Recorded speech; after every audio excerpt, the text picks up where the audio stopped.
Hi everyone, I'm Divya. I'm 2003 A4PS297. Full name Divya Nawale, BITSAA name just Nawale.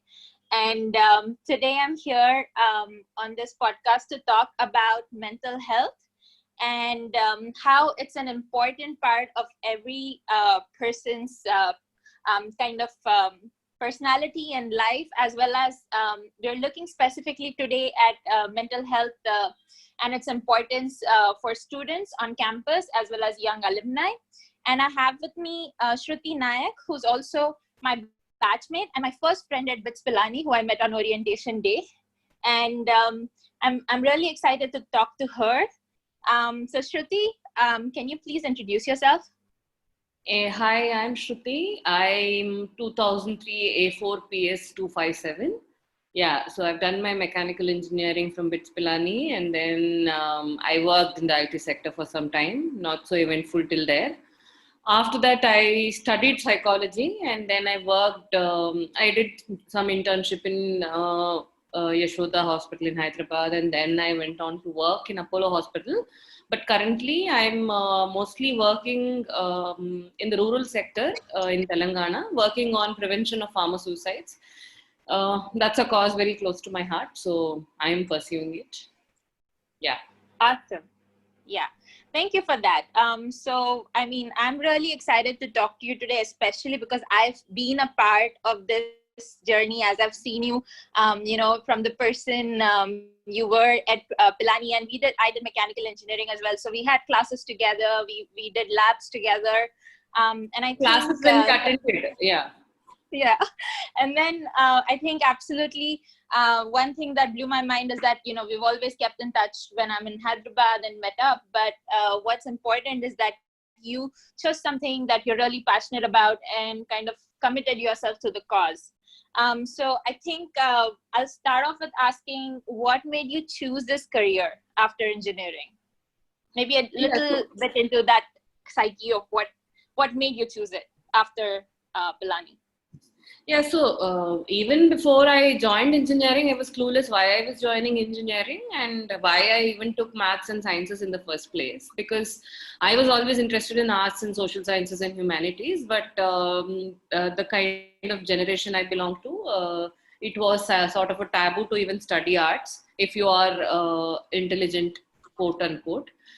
So I was pushed into engineering and I didn't have any other clue what to do, and BA was not something my parents could even imagine me doing. So I joined engineering, clueless, because I got a seat in Pilani. But yes, I really liked the place. It kind of expanded my horizon of thought. It gave me access to a lot of electives which I studied there, and also a lot of student groups and a lot of social work I got to do there. And then the bug was always in my mind that I wanted to do something which involved psychology, also because I went through a phase of depression in college. I didn't get much help. I mean, I was in my CDCs, and I was going through a tough phase, but I couldn't get much help. I almost went to ACB, but didn't go to ACB. Yeah, so then I got out working in IT sector. It wasn't as eventful again. So yes, I would say it's more of my own personal journey of I going through depression, I dealing with it, and I feeling the need for someone to talk to, and I getting someone to talk to very late in my life, which I realized that it's very important that I study psychology because I thought I could be that kind of person who could help. I could be that. So that is when I actually seriously. So it's actually when I went for therapy that during the conversations with my therapist, that I got to know that I can also study. So I just while from a client I became his student, and then I studied, and what it is. Yeah. That is so inspiring. Just to kind of heal the people, or like address the issue that you went through, that someone doesn't go through what you did. I think that's a very wonderful way to kind of give back and support people. And I think I'm really always inspired by your journey, especially. But I think one of the reasons why I'm in this call today is also because I'm a two-time depression survivor, as you already know.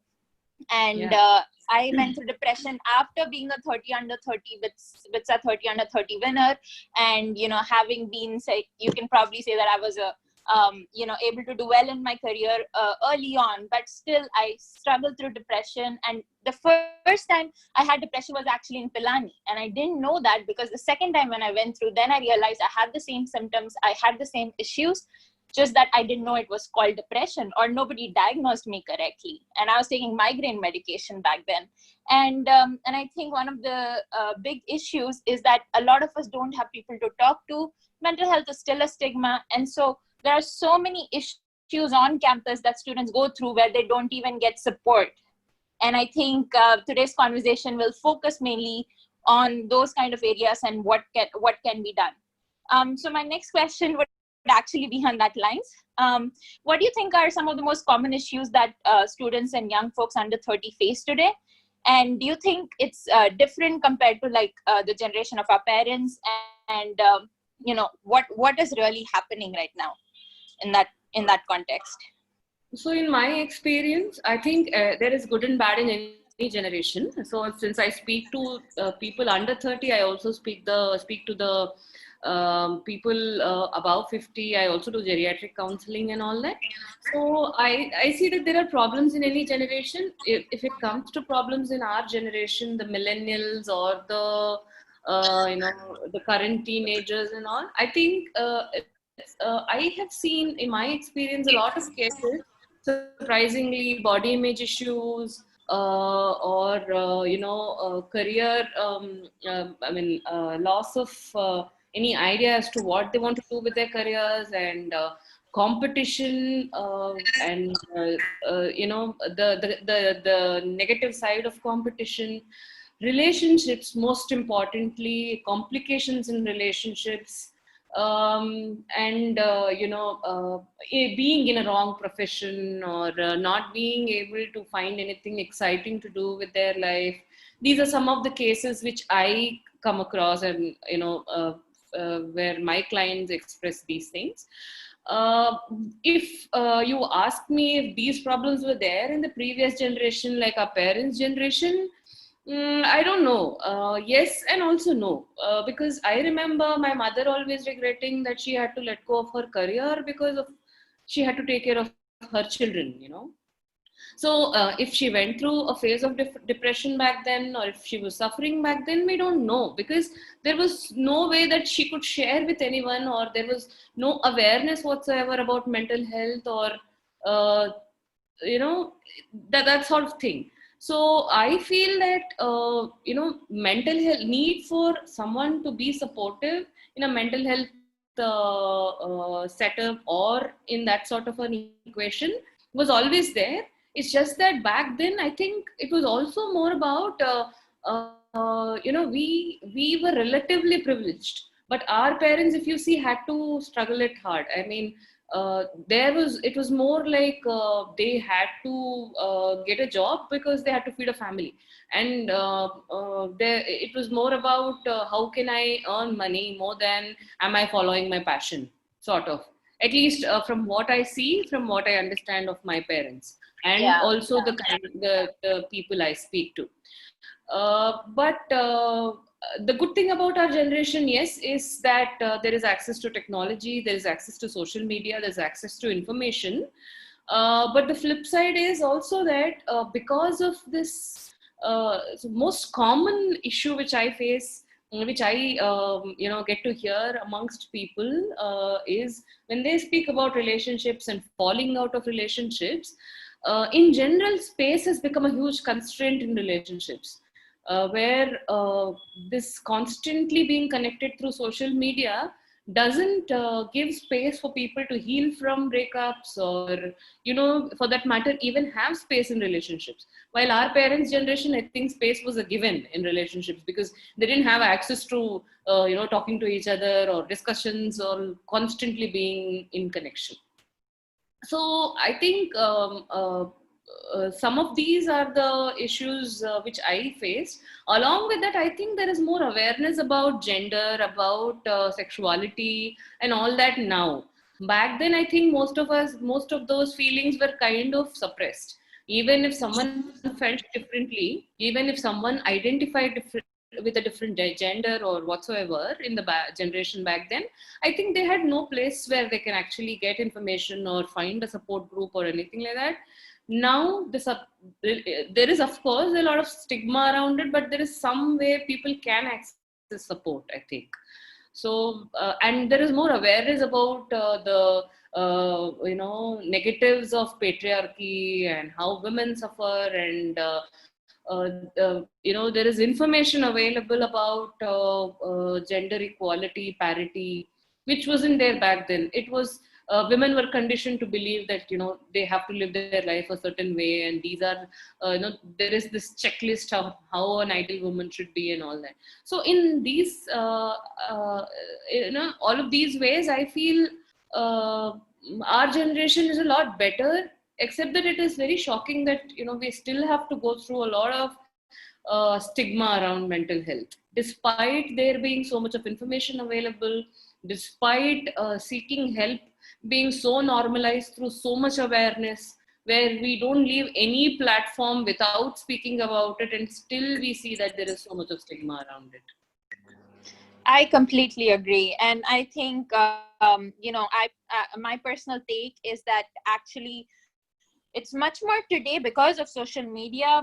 There's a huge identity crisis, both, then you have to identify your gender, then you have to identify, like, if you're, what you are as a person, like, you have 150 characters to decide on Instagram who you are, right?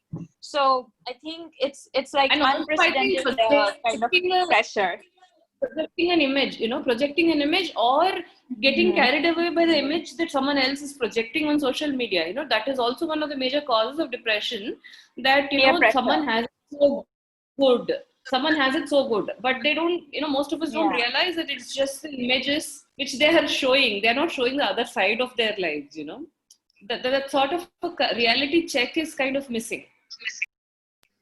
Exactly. I think there's just so much content and lack of space, as you mentioned.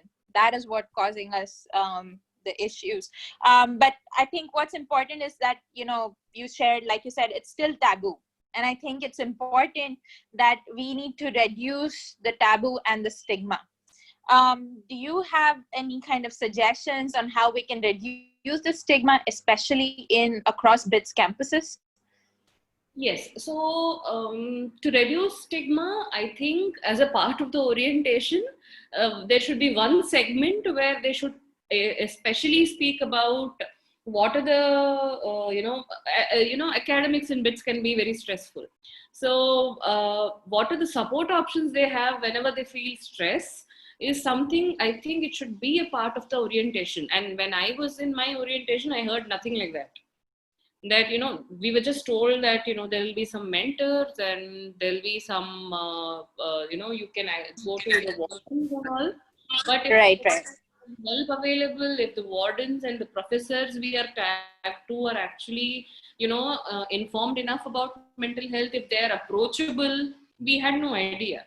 So basically all we had was friends to speak to, and that doesn't really help a lot of times. So I think most important thing is during the orientation sessions, there should be one huge segment about who they can seek out whenever they face any issue.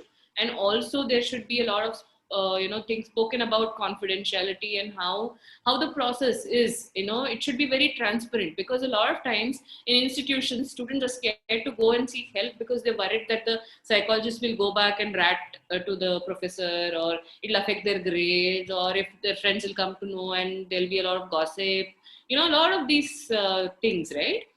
It's a very close-knit campus. So that is this fear of information leaking is a huge thing. So that is also the reason why a lot of people don't approach help inside their campuses and seek out counselors outside. So that's one thing. The second, there should be a transparent information exchange about how help is being provided and how their anybody seeking help, their information is maintained confidential and all that. And the most important another thing is that seeking help should be normalized. Like there should be wellness groups, calling it group therapy, sharing for only for Right. sharing problems probably still intimidate the students, especially the ones who are not so open to sharing problems, because we in general come from a culture where we are not so open to sharing our emotional issues. It is still like you're supposed to be emotionally strong, you're supposed to have positive thinking kind of thoughts are rubbed off onto us, right, as children, as we grow up, because of the ignorance around mental health. So such kind of things have to be consciously avoided. There need to be wellness groups. There need to be 24-hour helplines in every college. That is very important, so that like phone helplines where they can access. And there should be, of course, like you and I discussed, Divya, dance, music, art therapy. Yeah. Sessions should be conducted on a regular basis. And of course, we studied general biology as engineering students, so why not psychology, right? So I think that is also something which could be included in the curriculum, because there's so much of Agreed. flexibility, especially in colleges like Pilani.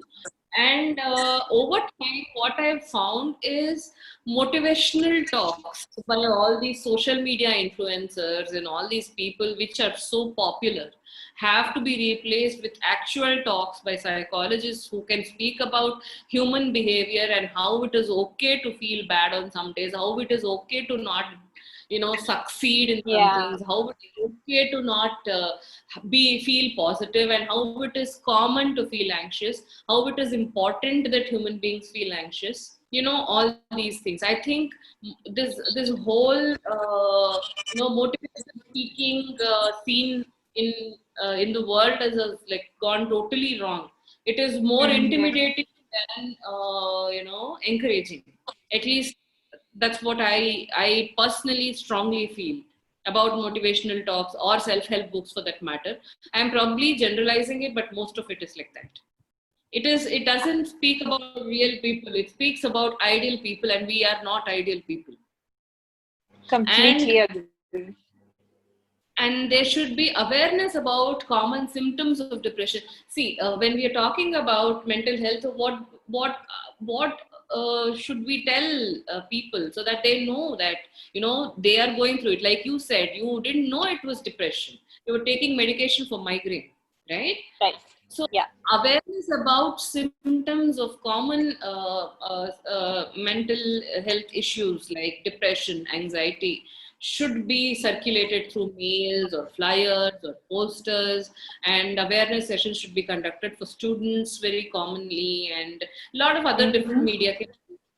And not in a very catastrophic way, it's like you're doomed if you're depression, not that kind, but that if these are the symptoms you're going through, don't worry, there is help available, you can reach out to these people, that sort of an encouraging way of awareness. Because otherwise what Completely. happens, Yeah. another important problem is, if there is no right kind of information available, lot of people Google symptoms and come to me, and they are like, okay, what do I have any hope? So Mm. so information have to be available in an encouraging manner where people feel like, yeah, I am okay, I'm going through depression, but I'll come out of it. That kind of confidence should be infused into people. Otherwise, a sense of hopelessness is what leads to suicidal ideation and all that, which we don't want Yeah. to happen. Yeah. Exactly. Right? Those were brilliant points. Really, really brilliant points. You hit the nail on the head. And definitely, as you mentioned, it's a mix of many, many things that need to be done. So we do need support groups. We do need awareness on the symptoms. We need a helpline, a 24/7 helpline. I believe a 24/7 helpline was almost going to be launched in the Pilani campus. Just before COVID, like some students were trained on it through the Empower Counseling cell. But of course, there's still a lot of stigma associated. And I think one of the ways that the stigma can be reduced and the symptoms, the awareness of symptoms can be done is through support groups, as you identified. And I'm really glad that, what we didn't have 10-15 years ago when you and I were on campus has changed a lot today. So there are groups of LGBTQ, there are coffee with professor kind of organized with the students and professors coming in and talking about like importance of mental health. I believe that happens in Hyderabad campus with a particular professor. So smaller things have happened, and I know that it's going to take a while for it to normalize, but I think support groups would be the way that we can really go ahead. I would also like to add a point, Divya. Yeah. Sure. So along with this, I think one of the biggest problems of Pilani campuses is the fact that there is no attendance. So there is no way that the professors will know if the student is not interested to attend class, or also this concept of choosing professors and all. So a lot of times students in general, people isolating themselves from meeting anyone, and all these things are symptoms of depression. So there is no way that a professor can identify if the student is depressed or if the student just doesn't want to attend his or her class. So career sessions and also wardens. See, I see that teachers in school, it is mandatory that they go through BED and they have some information about child psychology, but professors don't have any such prerequisite that they should be trained in psychology. So I really don't know why. Yeah. Because if you're having a constant human interface where you're actually in a position of trying to influence someone, why should you not be aware of basics about human behavior? Agreed. Yeah, you should be. Great point. Yeah, please go on. Yeah, so career counseling should happen on a regular basis, not like you are called at the academic counseling board and you go there feeling scared that, okay, because my grades were bad, I am, this is sort of a punishment where my courses will be reshuffled and all that. It should be in a way that, constantly there should be some kind of an engagement where students, when they're not attending classes or when someone identifies their wingies identify that someone's not coming out of room, such kind of whatever alarm signs have to be identified. Right. I have Instead a of very interesting environment criticism and humiliation for bad scores, it should be about why is that is happening, why the student is unable to attend classes, why he or she is unable to score well, right? Yeah. Agreed. I have a very interesting take on the 0 attendance policy, not 100%. Actually, when I spoke to Professor Kannan Ramaswamy of Hyderabad, what he told me, it's just not mental health of students, but even professors' mental health, which is taking a lot of hit because of this policy. Imagine you're a young professor, you worked really hard to become like a professor at BITSAA Pilani, right? You go there for the first time. You don't see more than 2-3 students. Throughout the semester, you see more and more students coming only for surprise tests, but you don't see them otherwise. So you start questioning yourself as a professor that, am I not good enough? Am I actually not a good teacher? And this is a huge reason why there's so much teacher attrition at Pilani and other campuses, as well as these people, they struggle with their own mental health because they want to be able to contribute to the world, give to the students. And so this policy and the favorism that, only one professor is good enough to actually take the course from, where, we are actually sitting in a small classroom, hanging off the windows and standing at the doors to take notes. I think there are so many issues that need to be addressed, not just for the mental health of students, but also professors. But on that note, I want to also kind of go back to what you said, that we need to have friends and people in the hostel be aware that, if somebody is going through some symptoms or, showing signs.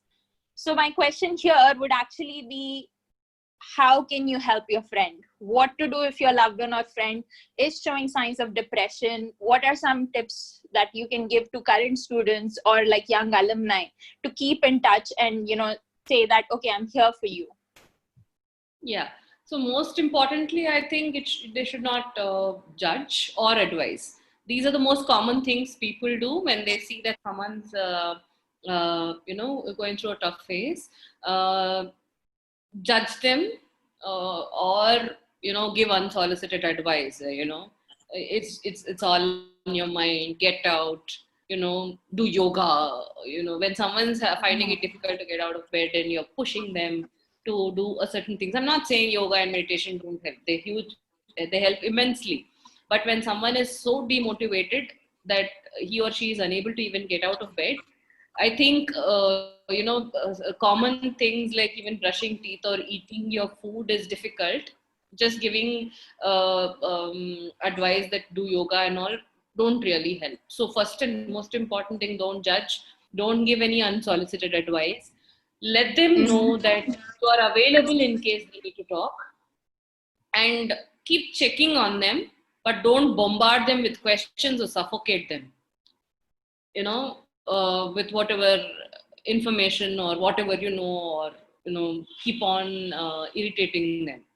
Check if they are eating regularly. The basics are happening, like eating regularly, are able to sleep, or they're at least coming out of room for at least some amount of time, not like they're not locked up in their rooms all the time.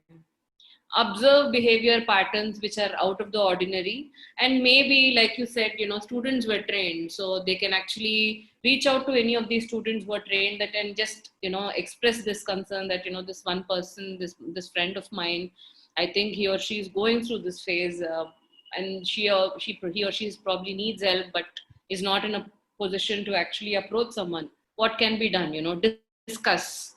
Discuss in a constructive way and not in a way that it feels like gossip. So I think that is the most important thing. Be there for them, be there for them in a way that it doesn't feel suffocating. Agreed. Yeah, I think that's really important. And maybe we can also touch point on what can someone do when they are feeling depressed. How can they seek help? I mean, okay, forget about what's available on campus, but out there are so many platforms, so many things. Do you have any like basic advice on what students can do in order to kind of keep themselves a little more less anxious, less stressed, and addressing their own symptoms? Right. So you asked me two questions here. One is how can they feel less anxious or less stressed and all. That is a bigger topic. But in case someone is actually feeling depressed or anxious, and they are, as we judge others, we also tend to judge ourselves a little too much. You're a loser, you're worthless. That kind of a negative self-talk we tend to do with ourselves. I think that should stop first. And we should consciously consider our minds also as a part of our bodies. If you hurt your hand, if you go and fracture yourself, would it affect your self-worth? No. Then if your mind is affected, why would it affect your self-worth? It shouldn't, right? Ideally, it's a part of your body, and there's a lot of chemical imbalances happen, because of which you tend to go depression. Because of nutritional issues, you tend to go through depression. A lot of factors contribute to you being depressed. So I think whenever anyone is going through any of these symptoms of depression, they should first of all tell themselves that my mind is also a part of my body, my brain is also a part of my body. So as much as my body needs support and nurturance, my mind also needs support and nurturance. And as much as my body can go wrong, sometimes my mind also can go wrong. I think it should be normalized in that level. There should not be a different discrimination sort of a treatment given to the brain, where you're supposed to be ideal all the time, you're supposed to function correctly all the time. And stop giving themselves labels, like when they are unable to function, it's not that okay, probably I'm just lazy, or I'm incompetent, or I am good for nothing. No, there's something wrong there's something wrong, I'm unable to do it, so I am probably unable to figure out why, so let me seek help. And I know, and see, another point here is, if there is an equation of trust that can be established with the person they have to approach, the first session is difficult. The first time is difficult, but going the second time, there's a lot of effort that the therapist has to put in. So that also, I mean, I think it is a two-way thing.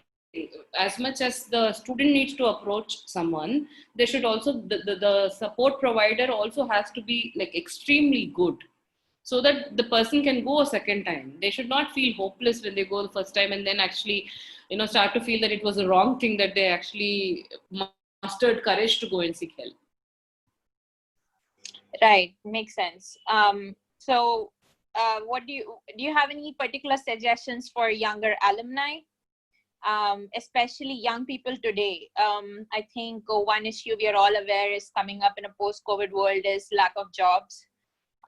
Probably high amount of student loans that these current recent graduates are studying abroad will have to face. It will be an issue. So I think one thing I want to share here is that the story of BITS Alumni Association. I'm not sure many are aware, but the founders of BITS Alumni Association came together because of the fact that one of their batchmates committed suicide back in the late 90s, followed by another alum dying in 9/11 on one of the flights, and 1 month later, his wife committing suicide. And they felt themselves so responsible as alumni that they could not reach out and support their own batch people as well as their families. And because of that story is why we have such a strong alumni association today, thanks to the founders, of course, who took up a great cause and created this huge community, which is one of the biggest in the world. And I think on that level, I want to kind of talk with you a little bit about how alumni can help each other and what young alumni can do, especially in a post-COVID world, to kind of be there for each other. Right. So the financials which you mentioned, like the student loans, or if for that matter, house EMIs or whatever, I'm assuming all the alumni, all of them working at least have their jobs and they're doing their work. But working from home can be very stressful, especially when it comes to this whole space between office and home vanishing, and we all are not so used to so much of proximity with our being in such close proximity with our spouses or with our family all the time. So I think that's one of the things, right? Like when you're working from home, how you manage your timings, how you manage your daily schedules, how you manage your physical activity, because you're pretty much grounded at home all the time. And the second thing is about this in general anxiety which this whole COVID situation has given even to the therapist community. Like even we are going through that kind of an anxiety where you have to like constantly wash your hands, constantly be paranoid about if you've touched something constantly. So it's a lot of mental load. So I think since we are already dealing with a huge problem, so this whole pressure to remain productive, this whole pressure that I have to achieve something, I have to make the best of this situation, I think that kind of a thought process should go. First of all, this is a very bad phase we are in, and if we can just go through this phase healthy and fine, I think that is the biggest achievement for now. About student loans and all, I'm sorry, I'm not entirely sure how things can be managed, but as an alumni network, if there can be some kind of a support system as to how they can manage their loans. I'm not very great with giving advice about finances, but if the alumni network can actually discuss as to how they manage their financial situations and how EMIs can be managed, how work from home options for students during this COVID time can be managed, so that they can at least pitch in for the bank loan EMI. I think even otherwise the government is given some kind of a flexibility about repaying loans and all, and students or anyone with EMIs and loans have to be aware of that, as to how they can use this facility given by the government. A lot of times people, government announces a few things but people are not aware, and they tend to feel very anxious. So I think it is also important to understand what are their rights in this situation, in this COVID situation. Like, for example, a lot of people were fretting about paying rents for the past 3 months, but the government had said that no owner should harass anyone about paying rents, right? So I was also working with the migrant laborers. So most of them were like very worried about how do I pay my rent. So such kind of things, I think they also need to be aware about what the government is also investing in, the amount of effort the government is also investing in to make sure that there is no huge financial burden, because everyone is well aware that nobody is doing financially so great. Uh, so, and apart from this, how alumni network can help, like again, we were discussing, Divya, support groups are very important, and can we identify certain people, like, certain Yeah. nodal points of contact who can actually reach out to the everyone, reach out to the alumni in their maybe in their city or in their community, and then let them know that, look, I'm available in case you want to have a talk. Such kind of Yeah. things can be done, I think. Mhm. Yeah, I love Or the idea of an alumni helpline and maybe even a mental health blog, as you mentioned. right, yes, and also, basically knowing that there's this person who I can reach out to, in their own community or in their own place, Right. or even virtually, Yeah, absolutely. I love that. Those are some really great ideas. That was very helpful, Shruti. I think I want to kind of close out this session in a bit, kind of trying to get some last inputs from you, especially on what you think will happen in the post-COVID world. Do you think mental health will get normalized? What's your vision about that, and how do you see it changing? And any last words you had for all these students and alumni?